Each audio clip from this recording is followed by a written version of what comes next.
ಅಡುಗೆ ಮನೆಗೆ ಸ್ವಾಗತ. ಇವತ್ತು ಬೆಳ್ಳುಳ್ಳಿ ಚಟ್ನಿ ಮಾಡಿದ್ದೀನಿ. ಟೇಸ್ಟ್ ಮಾಡೋಣ ಬನ್ನಿ ಹೆಂಗಿದೆ ಅಂತ.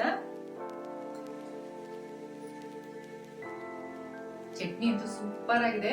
ಬನ್ನಿ ಏನ್ ಮಾಡೋದು ಅಂತ ಮುಂದೆ ವಿಡಿಯೋದಲ್ಲಿ ನೋಡೋಣ. ರಾತ್ರಿ ಕಾಬೂಲ್ ಕಡಲೆ ನೆನೆಸಿದ್ರಲ್ಲ, ಏನ್ ಮಾಡ್ತಾ ಇದ್ದೀರಾ? ಕಾಬೂಲ್ ಕಡಲೆ ಅಂದ್ರೆ ಸಾರು ಮಾಡ್ತೀವಿ, ಇಲ್ಲಾಂದ್ರೆ ಗೊಜ್ಜು ಮಾಡ್ತೀವಿ, ಇಲ್ಲಾಂದ್ರೆ ಚೋಲೆ ಭಟೂರೆ ಮಾಡ್ತೀವಿ. ಆದ್ರೆ ಇವತ್ತು ಕಾಬೂಲ್ ಕಡಲೆಲಿ ಒಂದು ಡಿಫ್ರೆಂಟ್ ಆಗಿರೋ ರೆಸಿಪಿ ಮಾಡ್ತಾ ಇದ್ದೀನಿ. ಏನ್ ರೆಸಿಪಿ ಮಾಡ್ತಾ ಇದ್ದೀರಾ? ರೆಸಿಪಿ ಇವಾಗ ಹೇಳ್ಬಿಟ್ರೆ ಸಸ್ಪೆನ್ಸ್ ಹೊತ್ತಾಗ್ಬಿಡುತ್ತೆ.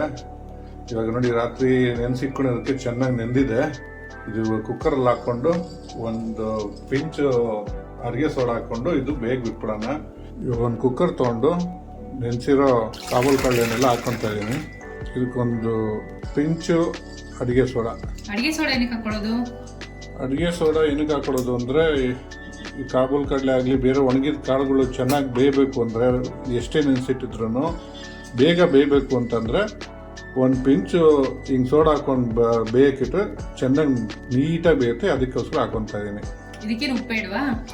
ಇದಕ್ಕೆ ಉಪ್ಪೇನು ಬೇಡ, ಬೇಯೋದಕ್ಕೆ ಹಂಗೆ ಬೇಯಿಸ್ಕೋಬೇಕು. ಇದು ಇವಾಗ ಚೆನ್ನಾಗಿ ಬೇಯಿಸ್ಕೊಂಬಿಡೋಣ. ಸೋಡಾ ಹಾಕಿ ಬೇಯಿಸಿರೋದಕ್ಕೆ ಎಷ್ಟು ಸಾಫ್ಟಾಗಿ ಸಖತ್ತಾಗಿ ಬಂದಿದೆ ಅಲ್ಲ, ಅದಕ್ಕೆ ಸೋಡಾ ಹಾಕೊಳ್ಳೋದು. ಸರಿ, ಇದು ಇವಾಗ ತಣ್ಣಗಾಗಿ ಬಿಟ್ಬಿಡೋಣ. ನೆಕ್ಸ್ಟ್ ಇವಾಗ ಏನ್ ಮಾಡ್ತಾ ಇದ್ದೀರಾ? ನೋಡ್ತಾರೆ ಹಂಗೆ ಬಾಣಿ ತಗೊಂಡಿದ್ರೆ ನೆಕ್ಸ್ಟ್ ಏನ್ ಮಾಡ್ತಾ ಇದ್ದೀರಾ? ಇದಕ್ಕೆ ಒಂದು 10-15 ಗ್ರಾಮ್ ಅಷ್ಟು ಎಣ್ಣೆ ಹಾಕೊಂತ ಇದೀನಿ. ಇದಕ್ಕೆ ಎಣ್ಣೆ ಸ್ವಲ್ಪ ಮುಂದೆನೆ ಇರಬೇಕು, ಅದಕ್ಕೆ ಎಣ್ಣೆ ಸ್ವಲ್ಪ ಜಾಸ್ತಿನೇ ಹಾಕೊಂಡಿದ್ದೀನಿ. ನೋಡಿ, ಇವಾಗ ಎಣ್ಣೆ ಕಾದಿದೆ. ಒಂದು 2 ಗಡ್ಡೆ ಅಷ್ಟು ಬೆಳ್ಳುಳ್ಳಿ ಬಿಡಿಸಿಕೊಂಡಿರೋದನ್ನ ಎಣ್ಣೆಲಿ ಹಾಕೊಂಡು ಫ್ರೈ ಮಾಡ್ಕೊತಾ ಇದ್ದೀನಿ. ಬೆಳ್ಳುಳ್ಳಿ ಸ್ವಲ್ಪ ಕೆಂಪಾಗ್ಬೇಕಾ ಹೆಂಗೆ? ಬೆಳ್ಳುಳ್ಳಿ ಎಣ್ಣೆಲಿ ಚೆನ್ನಾಗಿ ಫ್ರೈ ಆಗಬೇಕು. ಈ ರೆಸಿಪಿಗೆ ಮೇನ್ ಇಂಗ್ರೀಡಿಯೆಂಟೇ ಬೆಳ್ಳುಳ್ಳಿ. ಬೆಳ್ಳುಳ್ಳಿನೇ ಮೇನು. ಬೆಳ್ಳುಳ್ಳಿ ಸ್ವಲ್ಪ ಜಾಸ್ತಿ ಹಾಕೋಬೇಕಲ್ಲ? ಹೌದು, ಬೆಳ್ಳುಳ್ಳಿ ಸ್ವಲ್ಪ ಇದು ಮುಂದೆ ಇರಬೇಕು. ಕಾಬೂಲ್ ಕಡಲೆ ಎಷ್ಟು ತಗೊಂಡಿದ್ದೀರಾ ಅಂತ ಗೊತ್ತಾಗ್ಲಿಲ್ಲ. ಕಾಬೂಲ್ ಕಡಲೆ ಒಂದು 60 ಗ್ರಾಮ್ ಅಷ್ಟು ನೆನೆಸಿಕೊಂಡಿರೋದು. ಅದು ನೆಂದು ಉಬ್ಬಿರೋದಕ್ಕೆ ಅಷ್ಟು ಜಾಸ್ತಿ ಬೇಕಂತ ಇದೆ. ಅದು ಒಣಗಿರೋದು ಬರೀ 60 ಗ್ರಾಮ್ ಅಷ್ಟೇ ಹಾಕೊಂಡಿರೋದು. ಅದೇ 60 ಗ್ರಾಮ್ ಕಾಬೂಲ್ ಕಡಲೆಗೆ 2 ಗೆಡ್ಡೆ ಬೆಳ್ಳುಳ್ಳಿ ತಗೊಂಡಿದ್ದೀರಾ? ಹೌದೌದು. ಇದು ಬೆಳ್ಳುಳ್ಳಿ ಇಷ್ಟು ಮಾಡ್ತಾ ಇದ್ದಂಗೆ ಒಂದು 2 ಸ್ಪೂನ್ ಅಷ್ಟು ಬಿಳಿ ಎಳ್ಳು ಹಾಕೊಂತ ಇದ್ದೀನಿ. ಇದು ಒಂಚೂರು ಕೆಂಪಗೆ ಹಾಕ್ಬೇಕು ಎಣ್ಣೆಲೆ. ಬೆಳ್ಳುಳ್ಳಿ, ಬಿಳಿ ಎಳ್ಳು, ಕಾಬೂಲ್ ಕಡಲೆ. ವಾವ್, ಈ ರೆಸಿಪಿನೇ ಫುಲ್ ಡಿಫ್ರೆಂಟ್ ಆಗಿದೆ. ಮಾಡಾದ್ಮೇಲೆ ಗೊತ್ತಾಗುತ್ತೆ ಡಿಫ್ರೆಂಟ್ ಆಗಿದೆ ಏನಿದೆ ಅಂತ. ವಿಡಿಯೋ ಸ್ಕಿಪ್ ಮಾಡಿದ್ರೆ ಸ್ಟೆಪ್ ಬೈ ಸ್ಟೆಪ್ ನೋಡಿ, ನಿಮಗೆ ಗೊತ್ತಾಗುತ್ತೆ. ಇದು ಯಾವ್ದು ಸೈಡ್ ಡಿಶ್? ಏನು ಸೈಡ್ ಡಿಶ್? ಚಪಾತಿಗೆ, ಪೂರಿಗೆ, ಬಟರ್ ನಾನು, ಕುಲ್ಚಾ, ಆ ಥರದಕ್ಕೆಲ್ಲ ಒಳ್ಳೆ ಸೈಡ್ ಡಿಶ್ ಇದು. ಸ್ಪೆಷಲ್ ಲೊಕೇಶನ್ ಅಲ್ಲಿ ಯಾವ ಬೇಕಾದ್ರೂ ಮಾಡ್ಕೋಬಹುದು. ಸರ್ಪ್ರೈಸ್ ಆಗಿರುತ್ತೆ ಇದು ರೆಸಿಪಿ. ಯಾರಿಗಾರು ಮಾಡಿಕೊಟ್ರೆ ಸರ್ಪ್ರೈಸ್ ಆಗುತ್ತೆ. ಯಾವ ತರ ಮಾಡಿದ್ರೆ, ಹೆಂಗ್ ಮಾಡಿದ್ದೀರಾ ಅಂತ ಕೇಳ್ತಾರೆ. ಆ ತರ ಇರುತ್ತೆ ರೆಸಿಪಿ. ಇದು ಇಂಗ್ರೀಡಿಯೆಂಟ್ಸ್ ನೋಡ್ತಾ ಇದ್ರೆ ಫುಲ್ ಸರ್ಪ್ರೈಸ್ ಆಗ್ತಿದೆ. ಇನ್ನ ನೋಡ್ತಾ ಇರಿ, ಮುಂದೆ ಸ್ಪೆಷಲ್ ಸರ್ಪ್ರೈಸ್ ಇನ್ನ ಮುಂದೆ ಇದೆ. ಹಿಂಗೆ ನೋಡ್ತಾ ಇರಿ, ವಿಡಿಯೋ ಸ್ಕಿಪ್ ಮಾಡ್ತೀರಾ.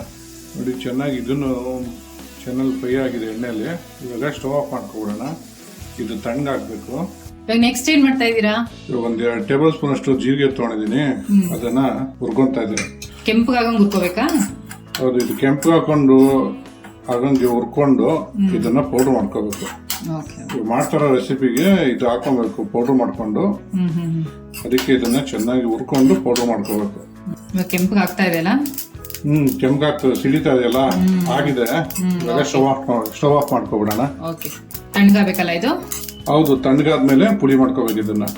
ಇವಾಗ ಒಂದು ಮಿಕ್ಸಿ ಜಾರ್ ತಗೊಂಡು ಕಾಬೂಲ್ ಕಡಲೆ ಬೇಯಿಸಿಕೊಂಡಿದ್ವಲ್ಲ ಅದನ್ನ ಹಾಕೊಂತ ಇದೀನಿ.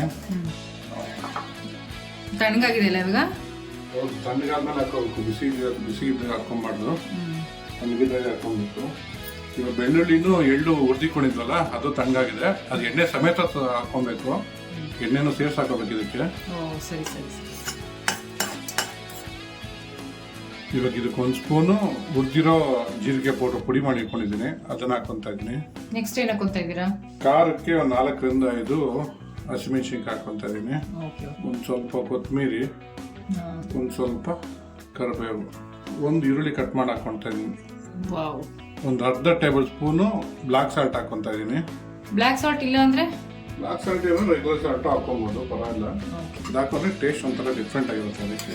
ಅದಕ್ಕೆ ಒಂದು 2 ಟೇಬಲ್ ಸ್ಪೂನು ನಿಂಬೆಹಣ್ಣು ರಸ. ಇದಕ್ಕೆ ಸ್ವಲ್ಪ ನೀರು ಹಾಕೊಂಡು ನುಣ್ಣಗೆ ಪೇಸ್ಟ್ ಥರ ರುಬ್ಕೊಂಡ್ಬಿಡೋಣ. ನೋಡಿ, ಈ ಥರ ನೈಸಾಗಿ ರುಬ್ಕೋಬೇಕು ಇದನ್ನ. ಇವಾಗ ಇದಕ್ಕೊಂದು ಒಗ್ಗರಣೆ ಹಾಕೊಳ್ಳೋಣ. ಇವಾಗ ಇದನ್ನೇ ಕುದಿಸೋದು ಬೇಡವಾ? ಇದಕ್ಕೆ ಕುದಿಸೋದೆಲ್ಲ ಏನು ಬೇಡ. ಕಾಬೂಲ್ ಕಡಲೆ ಎಲ್ಲ ಬೇಯಿಸಿದೀವಿ, ಎಳ್ಳು ಬೆಳ್ಳುಳ್ಳಿ ಎಲ್ಲ ಹುರ್ಕೊಂಡಿದೀವಿ, ಜೀರಿಗೆನೂ ಹುರಿದು ಪುಡಿ ಮಾಡಿ ಹಾಕೊಂಡಿರೋದು. ಸೊ ಏನು ಬೇಡ, ಇದು ಹಂಗೆ ತಿನ್ನಕ್ಕೆ ಸೂಪರ್ ಆಗಿರುತ್ತೆ. ಎಷ್ಟು ಸಿಂಪಲ್ ಆಗಿ ತೋರಿಸ್ಕೊಟ್ಬಿಟ್ರಿ. Wow, super. ಟೇಸ್ಟು ಹಂಗೆ ಅದ್ಭುತವಾಗಿರುತ್ತೆ. ಒಗ್ಗರಣೆಗೆ ಹಾಕೋಣ ಇದನ್ನ ಫಸ್ಟು. ಇವಾಗ ಒಗ್ಗರಣೆ ನಾನು ಮಾಡ್ಲಾ? ಮಾಡಮ್ಮ, ಒಂದು ಸ್ಪೂನ್ ಎಣ್ಣೆ ಹಾಕೊಳ್ಳಮ್ಮ ಬಾಣಲಿಗೆ. ಸಾಕಾ? ಸಾಕು ಸಾಕು. ಆಗ್ಲೇ ಬೆಳ್ಳುಳ್ಳಿ ಮತ್ತೆ ಎಳ್ಳಿಗೆ ಒಗ್ಗರಣೆ ಇದು ಎಣ್ಣೆಲ್ಲ ತಾನೇ ಹುರ್ಕೊಂಡಿರೋದು ನಾವು. ಸಾಕು. ಅದಕ್ಕೆ ಸ್ವಲ್ಪ ಸಾಸಿವೆ ಹಾಕೊಳಮ್ಮ. ನೋಡಿ, ಯೆಲ್ಲೋ ಕಲರ್ ಸಾಸಿವೆ ಹಾಕೋತಾ ಇದೀನಿ. ಸಾಸಿವೆ ಸಿಡ್ತಾ ಇದೆ, ಸ್ವಲ್ಪ ಕರಿಬೇವು ಹಾಕೊಳ್ಳ. ಒಂದು ಒಣಮೆಣಸಿನ್ಕಾಯಿನ ಮುರಿದು ಹಾಕೊಂತ ಇದೀನಿ. ಈಗ ಆಗಿದೆ, ಸ್ಟವ್ ಆಫ್ ಮಾಡ್ಕೊಂತ ಇದೀನಿ. ಈಗ ಚಟ್ನಿಗೆ ಒಗ್ಗರಣೆ ಹಾಕೊಂತ ಇದೀನಿ. ಕೊನೆಗೂ ಈ ರೆಸಿಪಿ ಹೆಸರೇ ಹೇಳಿಲ್ವಲ್ರಿ ನೀವು? ಕೇಳಲಿಲ್ಲ, ಹೇಳಿಲ್ಲ. ಸರಿ, ಇವಾಗ ಮತ್ತೆ ಹೇಳಿ. ಇದು ಬೆಳ್ಳುಳ್ಳಿ ಕಾಬೂಲ್ ಕಡಲೆ ಚಟ್ನಿ.